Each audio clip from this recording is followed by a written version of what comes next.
வறட்டிருமல் தணிய எலுமிச்சை பழச்சாறு தேன் கலந்து குடித்து வறட்டிருமல் குணமாகும். கப இருமல் குணமடைய தவசி முருங்கை செடியை உலர்த்தி பொடித்து சமன் சர்க்கரை கலந்து அரை தேன் கரண்டி தேனில் உண்டு வர சளி இருமல் தீரும். வறட்டிருமல் குணமடைய கடுக்கங்காய் சித்திரத்தை இரண்டையும் சிவக்க வறுத்து பொடி செய்து வாயில் போட்டு அடக்கினால் குணமாகும். இடைவிடாத இருமல் குணமடைய அதிமதுரம் இடித்து சலித்து வைத்து கொண்டு இருமல் வரும்பொழுது 1/4 டீஸ்பூன் எடுத்து தேன் குழைத்து சாப்பிட தீரும். ஜலதோஷம் குணமாக முருங்கை பிஞ்சுகளை நசுக்கி சாறு எடுத்து அதில் தேன் கலந்து 2 வேளை 3 வீதம் 3 நாட்கள் சாப்பிட குணமாகும்.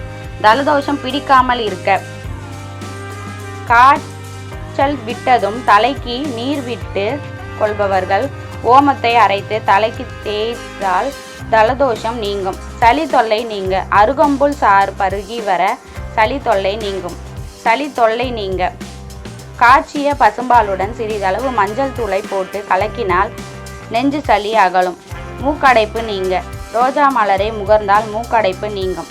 சளி மூக்கடைப்பு தீர கடுக்கங்காய் பவுடர் நெல்லிக்காய் பவுடர் சேர்த்து தேனில் சாப்பிட சளி மூக்கடைப்பு குணமாகும்.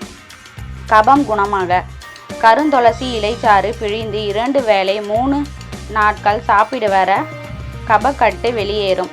மார்பு சளி நீங்க ஏலப்பொடியை நெற்றியில் காலை மாலை வெறும் வயிற்றில் சாப்பிட மார்பு சளி குணமாகும். மூக்கடைப்பு கண்டங்கத்திரி வேர் 40 கிராம் ஆடாதொடை வேர் 40 கிராம் அரிசி திப்பிலி 50 கிராம் சிதைத்து 2 லிட்டர் நீர் போட்டு அரை லிட்டர் ஆக்கி 100 ml தினமும் 4 வேளை குடிக்க தீரும்.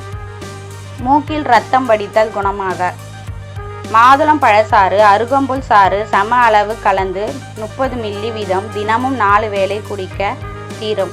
மூக்கில் உள்ள புண் ஆற மஞ்சளை சுட்டு கரியாக்கி அதனுடன் வேப்ப எண்ணெயை கலந்து மையை அரைத்து புண் மீது தடவ குணமாகும். மூக்கு சம்பந்தமான நோய் குணமாக நாயருவி செடி விதைகளை பொடி செய்து உண்டால் மூக்கு சம்பந்தமான நோய் குணமாகும்.